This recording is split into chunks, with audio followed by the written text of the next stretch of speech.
Hello everyone, this is Mr. and Mrs. E. Welcome to our cooking channel. Today Mrs. E is going to teach you how to make challah, a traditional Jewish bread. We need half a stick of unsalted butter cut into small pieces, and we melt it in our microwave. Next, add 1.5 cups of whole milk. Heat in the microwave for about 30 seconds. Check the temperature. You want it to be about 37 degrees Celsius or 98 degrees Fahrenheit. Put 2 teaspoons of dry yeast into the milk and 4 tablespoons of sugar. Give it a quick stir. Let it stand for 5 to 10 minutes until you see foam on the top. We're using 4.5 cups of bread flour plus a teaspoon and a half of salt. We're gonna mix it together with our hands, foam a little well, and then pour the butter in. Mix it around a little bit, and then add the yeast and milk mixture. And stir it up with a wooden spoon, or I like to use chopsticks. And when the dough comes together in a rough mass, it's time to knead it. If you knead the dough by hand, it takes about 10 minutes. Or you can use a mixer with a dough hook. When the dough is done, spray some oil in the bowl.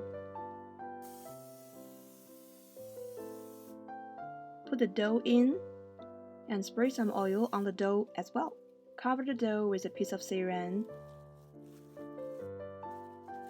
and a kitchen towel and let it rise in a warm place until the dough is doubled in size. It takes about 1 hour. Time's up. Our dough is ready. Let's check it out. Big and fluffy. Dust some flour all over the dough and divide the dough into 3 equal pieces.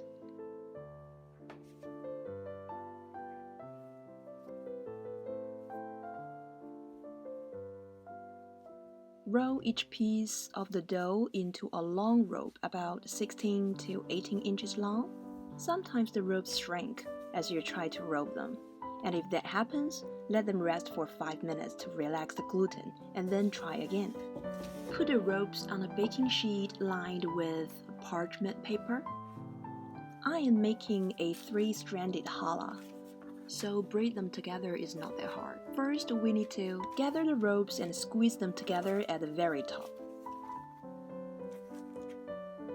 Then take the left leg and put it in the middle. Then take the right one and put it over. And now continue left and right until you get to the end. And squeeze the other ends together when complete. Cover with cling wrap and a kitchen towel and let rise again in a warm place until doubled in size. It takes about 30 minutes. Meanwhile, preheat the oven to 356 degrees Fahrenheit. Ta-da! Our challah is getting bigger again. When ready to bake, whisk 1 egg and brush it all over the challah. Be sure to get in the cracks and down the sides of the loaf. You can top with poppy seeds, sesame seeds, dried onion, or chopped garlic, but we like them all, so that's what we use. Put it into the oven and bake for 25 to 30 minutes or until it's golden brown. If you can wait, cool it on the rack for a while before slicing it, or just tear off a hunk and enjoy it. Oh, look at that! It's pretty soft. Shalom, everybody!